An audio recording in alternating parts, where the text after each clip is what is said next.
want to take the time to thank everybody for all the work that goes into this. We did a hell of a job. We got a great class. We got a bunch of really good guys that are going to fit our systems, going to fit our culture, going to fit this organization. And that's what you're looking for. We talk about collaboration. We talk about unity. You know, all these decisions that we made are for one purpose: to win a Super Bowl. That's it.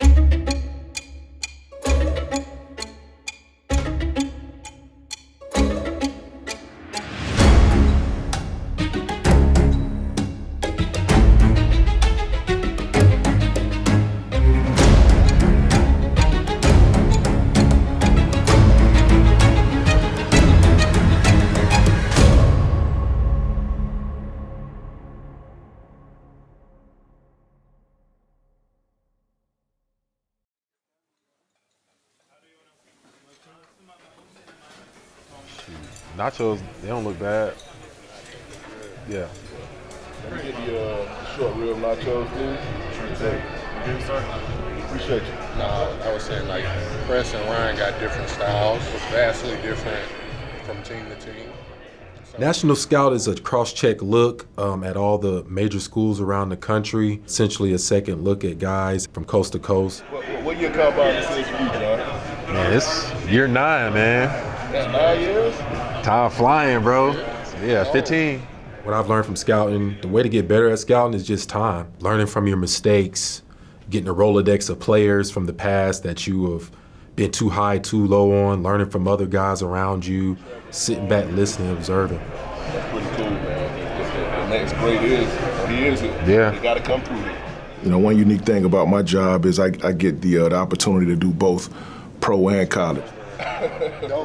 A lot of times I get family and friends, they call me constantly like, you know, what you doing? Oh, I'm at work, you know what I mean? And it's like 7 o'clock. Like, what are you doing at work? The season over. Y'all, you know, it's done. I'm like, season over for, you know, for fans, for people who just watch football. There's probably no football on TV right now. But all of that behind the scenes stuff is never over.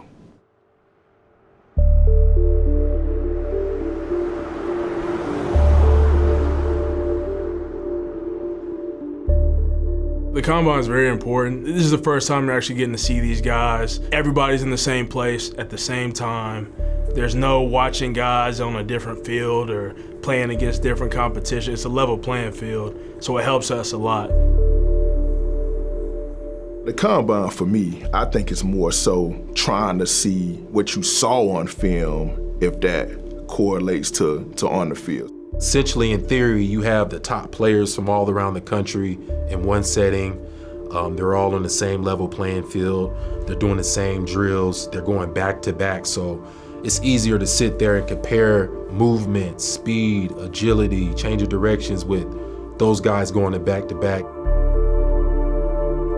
You try to go into that thing with a clear slated mind because you want to see who jumps out, right? Like who jumps out in a good way, who jumps out in a bad way. And that can help you just kind of lean one way, a little bit one way or the other. Doug, we can kind of go over your schedule here after, but I wanted to at least get out of the way a few topics that I think it's somewhat important that we all are, singing from the same sheet of music.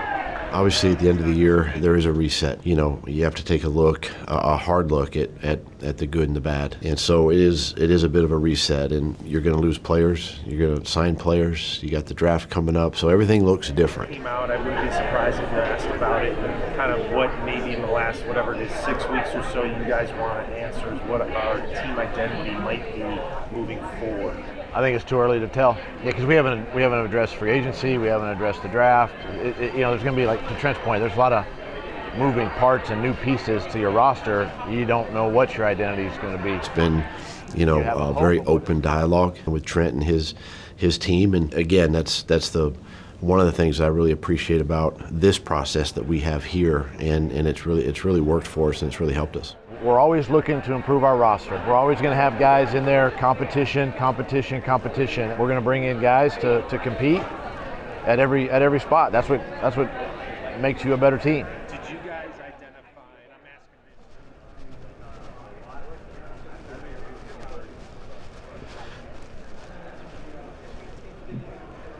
Okay. How you doing? I'm doing well. How about you guys? Good to see you. You obviously retain Phil Rauscher as your offensive line coach. You have a lot of guys expected to come back, maybe some decisions to make. When you evaluated the offensive line, where does it need to improve? In personnel, schematically, what were the biggest things? I would say yes to all that. As a coaching staff, I put a lot of this on us and making sure that we're doing the right things to put our players in position. You've heard me say this a lot. Ultimately, it falls on my shoulders, to make the right decisions, make the right moves, with obviously a lot of talk and discussion with Coach, and we're very much on the same page. We always talk about competition. We want to bring in players to add value and depth at every position. You want to strengthen it all the time. Each room you want to continue to look at ways to strengthen, and that's what we do as team builders. Logan, you lead. Be out 15.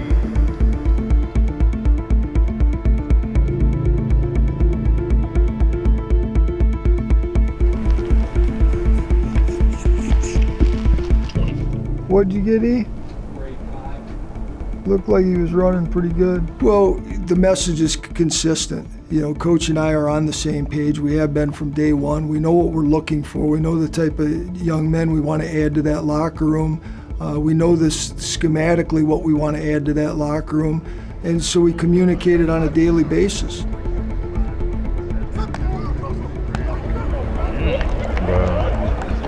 I tried to tell you. Right there. I tried to tell you. That's when he get out here hitting these bags. You gonna look at that tape different. The draft is our Super Bowl, right? Kind of starting in August, it's kind of like the preseason, right? And you're going through the whole fall and you're doing all the work you can do to make sure when you come in February and combine, okay, this is playoff time. Like, let's make sure we've got everything right, put our ducks in a row. No, that was a big man. That was the thing for him. I just thought he would run a little faster. Had a good stride. Being able to real-time compare guys back to back to back, you really get a feel for what you're looking for, what is good, what is not so good. That didn't look good. Coach Parcells told me this a long time ago when I first got into the business. We're paying you for your opinion, not somebody else's. Go out there, scout, evaluate the player, and give us your opinion. What do you always say? You say you can't have a team full of exceptions, but you always take a chance on the right one. I'll take a chance on that one. You're doing everything you can to try to voice your opinion and get the guys that you want to hear you think can help you win games. And the combine just is one of those ways. He a mutant? That's what you call it? That's what you nicknamed him? A mutant? That's what you nicknamed him, because you like him. But you learn from everyone. You learn from your boss, the second, third, fourth in line. You learn from your peers, you learn how to evaluate, you learn, okay, this is what he looks for, this is how he watched film. So the biggest thing is having confidence in what you think. Not convince the masses, but just get people to see what you see.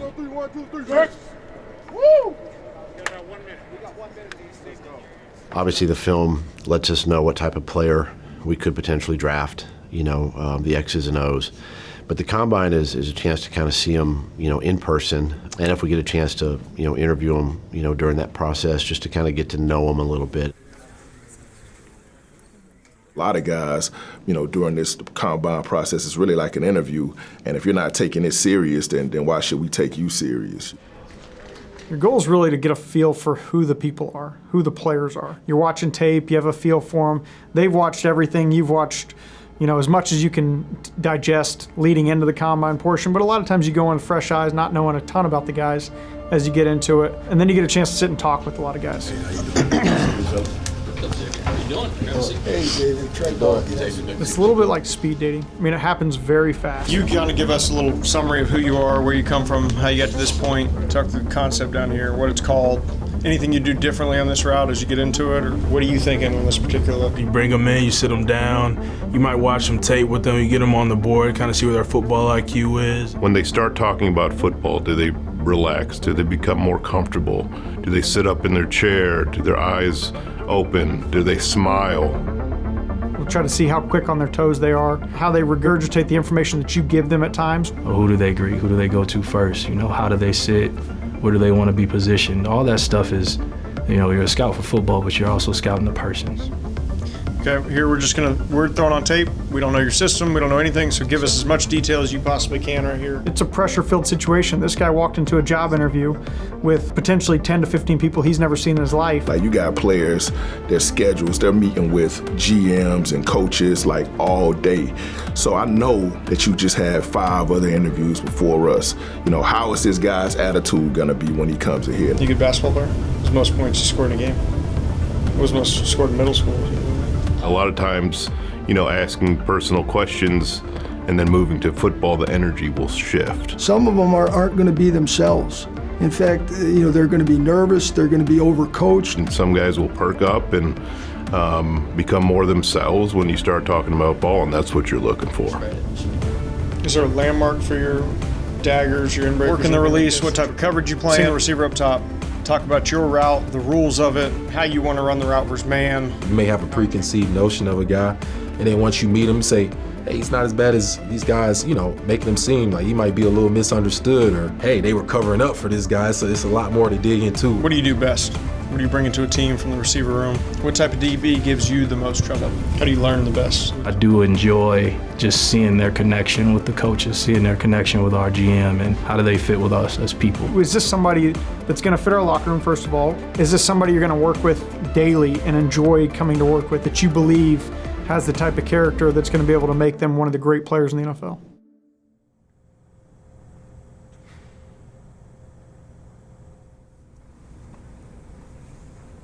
There's a lot of people that go into the decision. Obviously, like I said, you know, not only the people that work within your building, but all the people you're gathering information from, so you got to factor those people in too.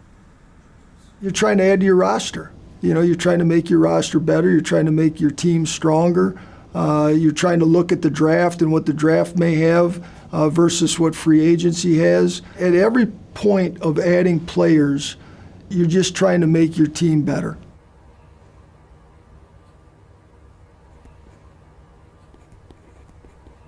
This is my 10th season with the Jaguars, and this season was my first year as a pro scout.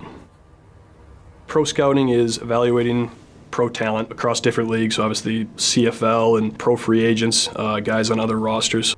During the regular season is where we kind of really begin the free agent process. A lot of that time is spent on what we call annual reports. So this year's free agent class, guys who are up in the future, will try to write a report and updated information on that player. So if there's a trade that comes through or a potential opportunity to acquire a player or an unexpected player's release, we'll have an updated report to kind of hit that ground running.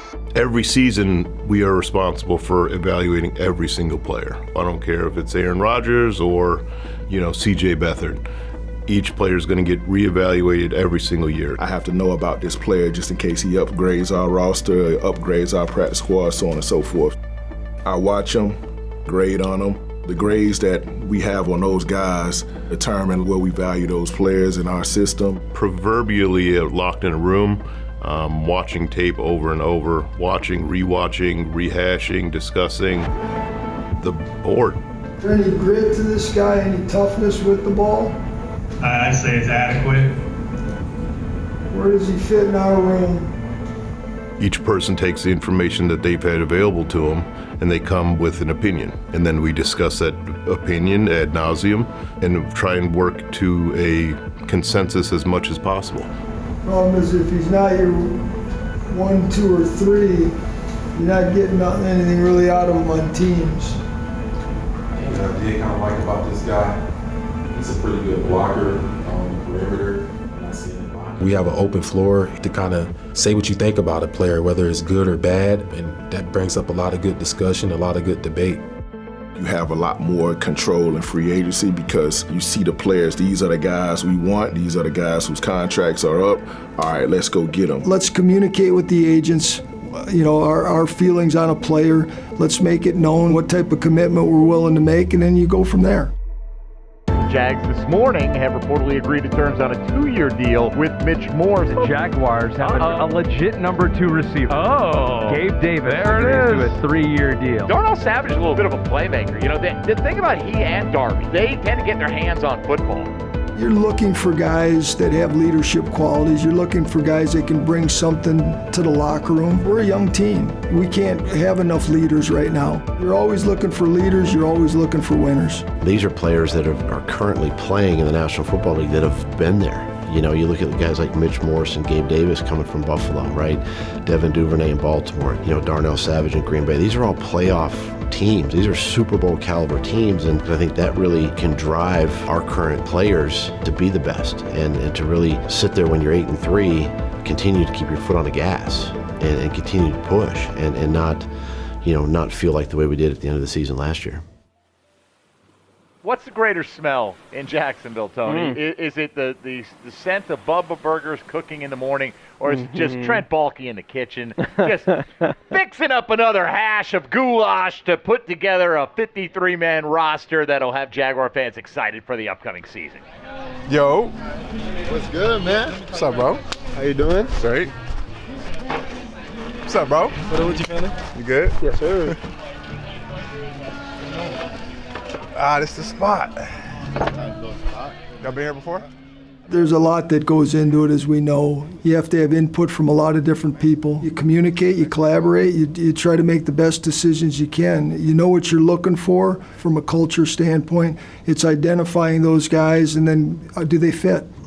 Eric Armstead's coming from San Fran, just coming from the Super Bowl, and you know he's been there and he's kind of done that. So those are the type of players that I think mixing with our guys, because we have a great culture here with our locker room, and mixing with our players and just understanding what it takes to get ourselves, to get this team, I think, over the hump. You know, it's important that we continue to bring, you know, football players into our organization that can help us get there. It said at the bottom, we can do a choice of 5 tacos with rice and beans.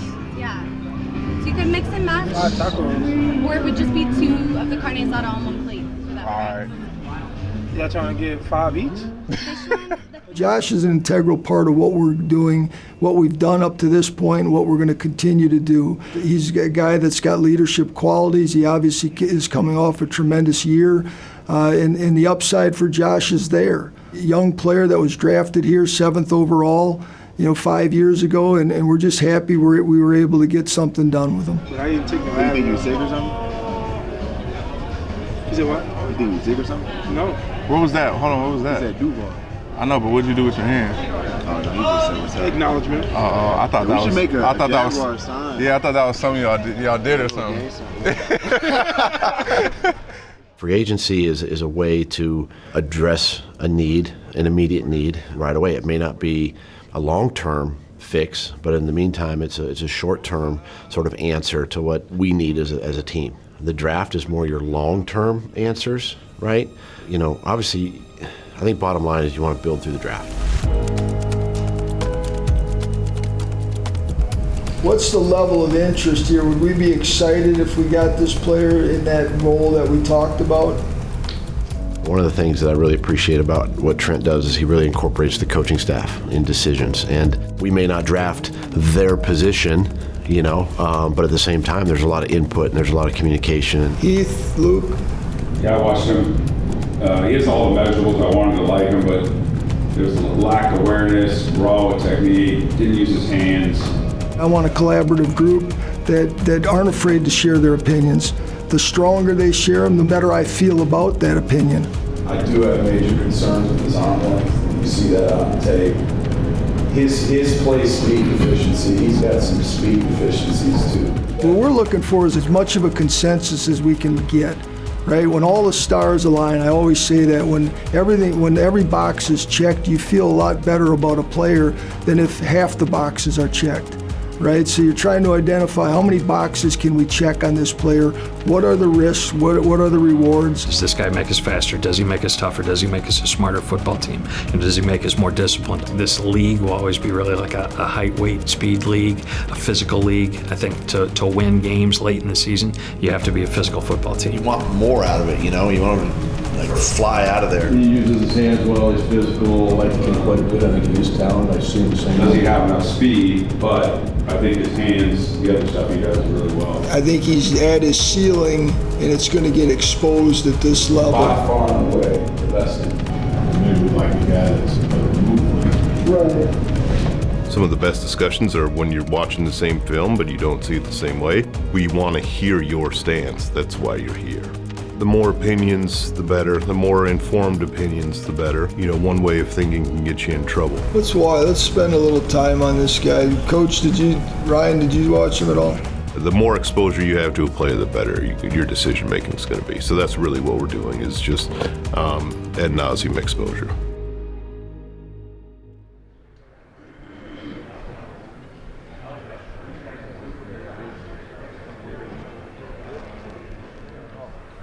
Kingsley, hand, 9 5/8. Arm, 32 even. When I go to a pro day, I'm basically just giving everybody a second look. 9 4/8. Arm. The film is the most important thing you look at when you're evaluating a player. That's the biggest part of their resume. But the pro day is another additional piece.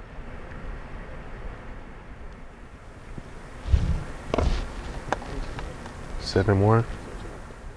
Are they a little faster than we thought he was? Is he stronger than he thought he was? How did they look in this specific exposure? You know, how did they move around? How did they follow directions? All right, this is the short shuttle right here, y'all. What y'all gonna do, y'all gonna face this way. You're gonna straddle this line straight down the middle. You can go left or right first, whichever way you wanna go. Whichever way you go first, put that hand down. So if They can kind of tie together some loose ends as well as being able to talk to some staff members, some people around the program that may be able to answer some questions that you still have about a kid's character, medical, ability to learn. So those are important things. The more you know about a person, the more comfortable you feel when you pick their name off the board, right? It's just a great way to get to know someone a little bit better. You don't want to just automatically judge somebody off of just one exposure. You know, the more pieces you have to add together, you can get a more accurate picture at the end of the day, and that's what our goal is, just to get it right.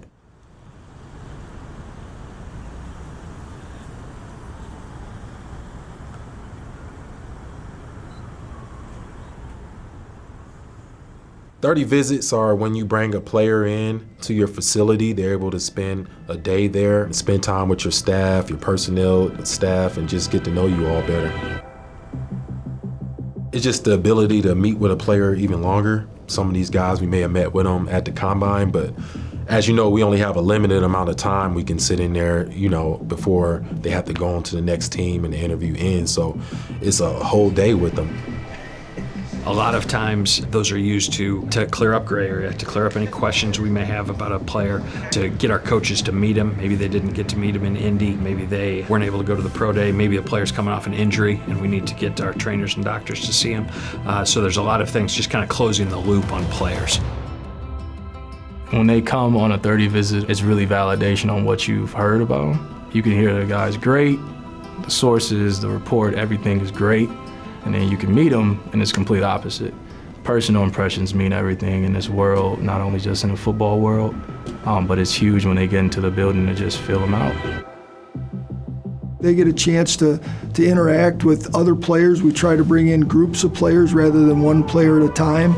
So we see how they interact with one another, see how they handle themselves, see how they handle themselves on the board. You only get 30 swings at it, so we try to be as careful as we can and thoughtful as we can in who we bring in. It's just another exposure to the guy that can ultimately help you get it right.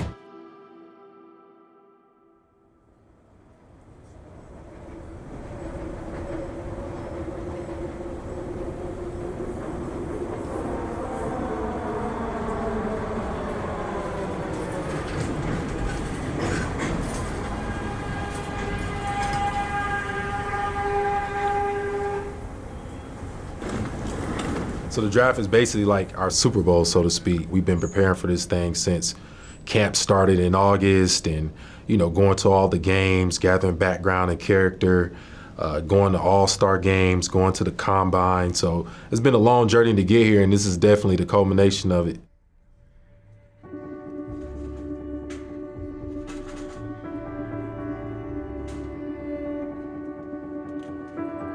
You know, a lot of guys you feel concrete on at this point. You've interviewed them by, 3 or 4 people. You've seen them, they've come, you've been there 1,000 times, you feel concrete.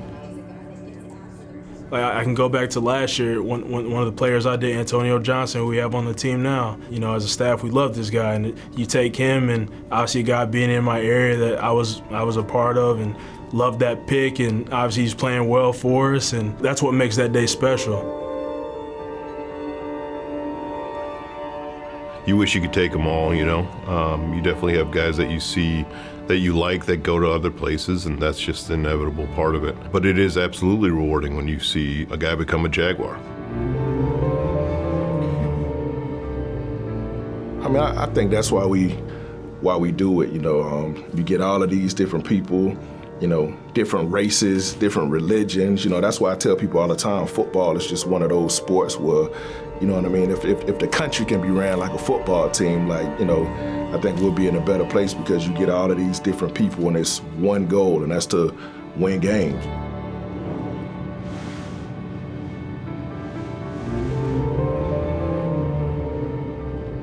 You know, we follow the board. We have a plan going in, whether that plan is to move up or move back. You know, we're going to look to get the best football player we can at 17, the best football player we can at 48, and if we move up or down, as we did last year, that remains to be seen.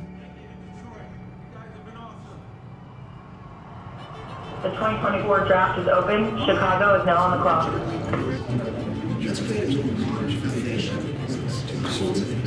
We knew some teams that were looking to potentially back out or move up, but really it happens in real time. I know you called about coming up to 17.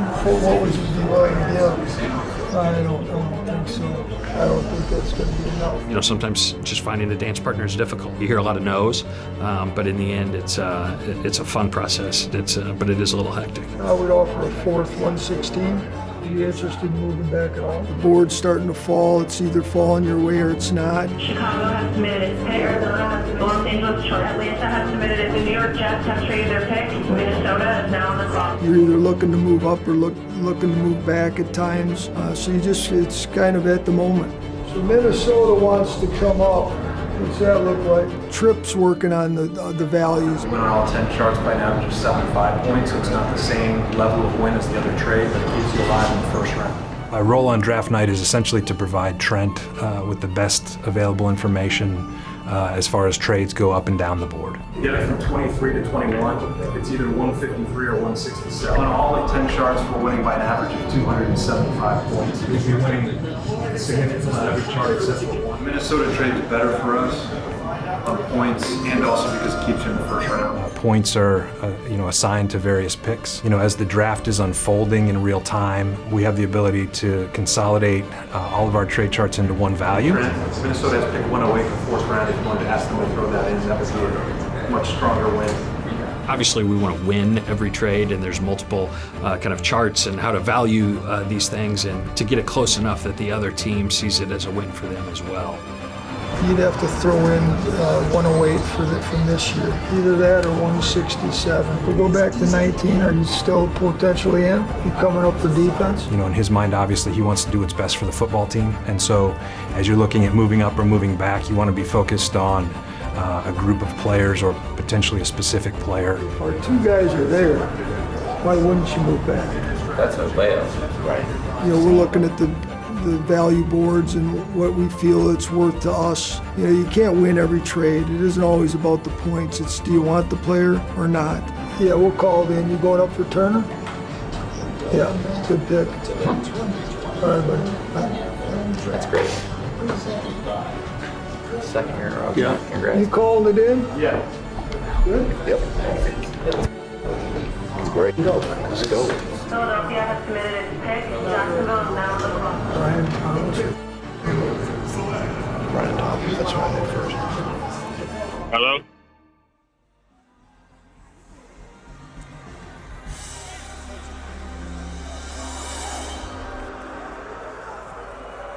With the 23rd pick in the 2024 NFL Draft, the Jacksonville Jaguars select Brian Thomas Jr.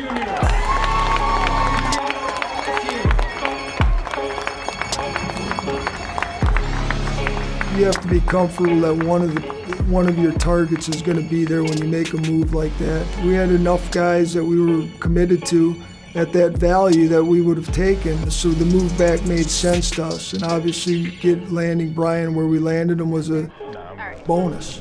Just go.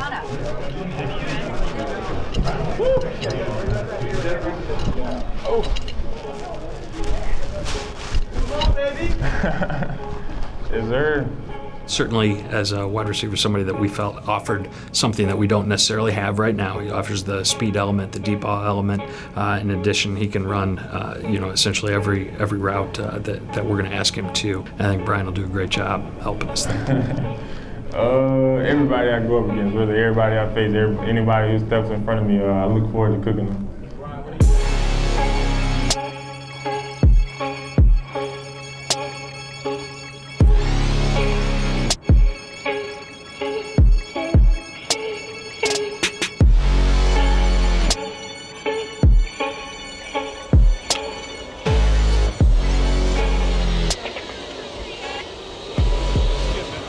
Good, how are you? Welcome to Jack. Thank you. You know, these young men work as hard as they possibly can to get to this level. It takes years and years of time and effort, time on task, and they finally reach the pinnacle. What's up? Good. Head coach. What's up? How you doing? Thank you. Have a good night. Yes, sir. I mean, that's really kind of why we all do this, right? Is because we had fun playing the game as kids and kind of continued on. And it's especially cool when you have met those players through the process. Yep, go ahead. There you go. Good, how are you? Yeah, obviously, this is an Arkansas game, end of the half, down 10. Talk us through personnel, formation, play call, as much as you can give us. This would be Dewey right. We're at the bottom, there's tight ends outside. So in our offensive system, the boundary receiver was the W, the field receiver was the X, and the slot was the C. A fantastic kid.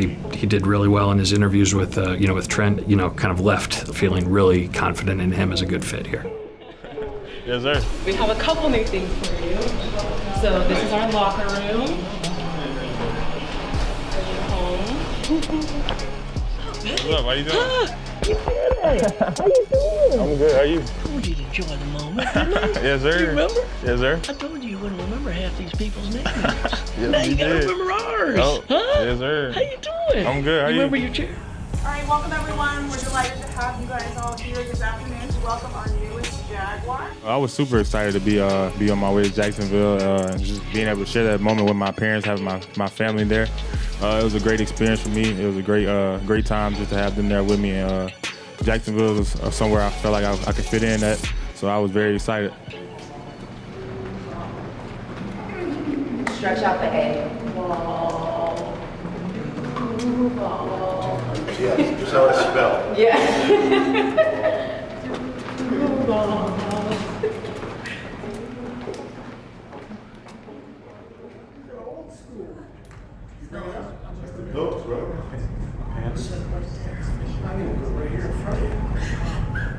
Who's there? Oh. Well, we're going to let this baby fall to us. We're not going to chase anybody. We just got to decide, go big or go small. It's 48. Mason Smith, or you know what my vote would be. Go big or go home. Always go big. Well, size matters. If it didn't matter, there wouldn't be weight classes in wrestling. There wouldn't be weight classes in the UFC or any other of those sports. Weight matters, size matters, length matters, and it does show up on Sundays. Round 2 is officially open. Buffalo is now in the cross. There's just so few big bodies.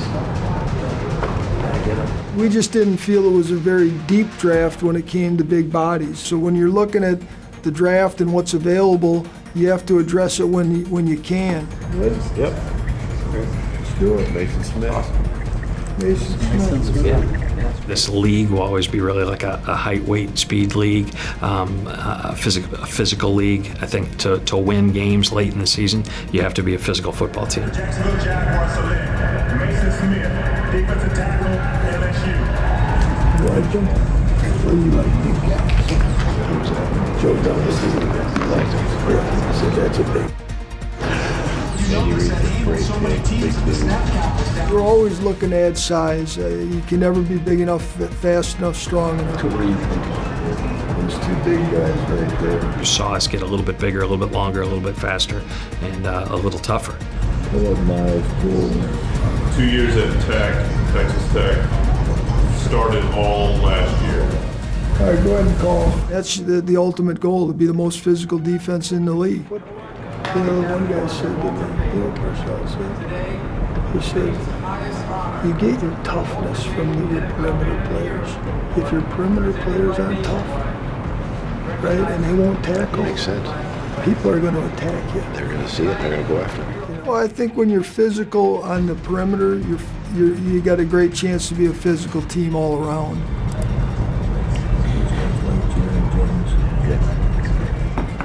Yep, I'm going Jerry Jones. You good? Yep. That pretty much played out exactly like said earlier. Hey, Jerry. How you doing, man? I'm doing good, Coach. Hey, congratulations. We're just going to bring you right down the road. Let's do it, Coach. For the guy. Let's play ball, man. You're always looking for physicality at every position, but in this game, in today's game, the corners are going to have to tackle. You can play outside corner, harder to find position. All right, what do the analytics say? Trey Prince? Let's go with Trey Prince.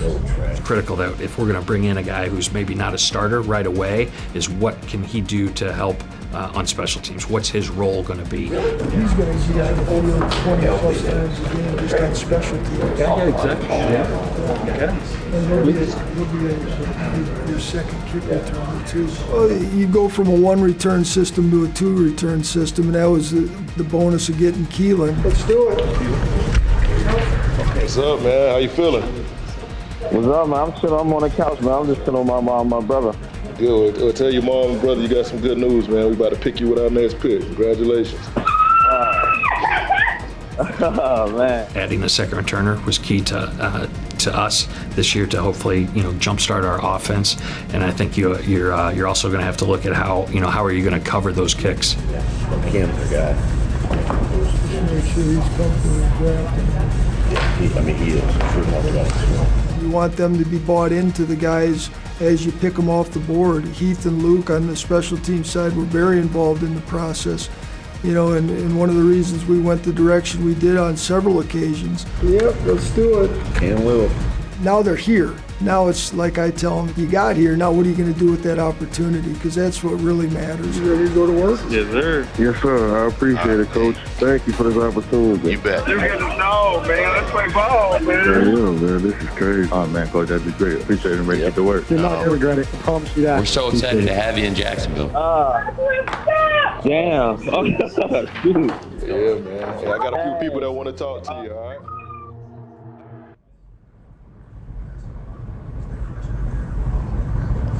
I feel pretty good about what we've done accomplished. Yeah.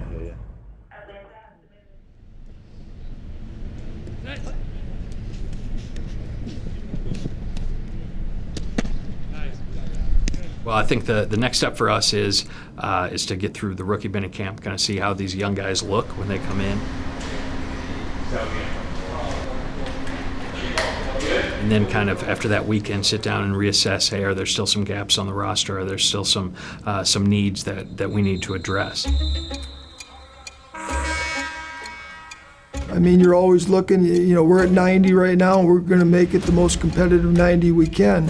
And if that means dropping a guy and adding a guy, we're going to do that. We're also going to sit back and look at what we have and evaluate through the offseason program where we're at, and then look at the end of that, discuss, okay, where do we go from here? So we're constantly looking to improve this roster.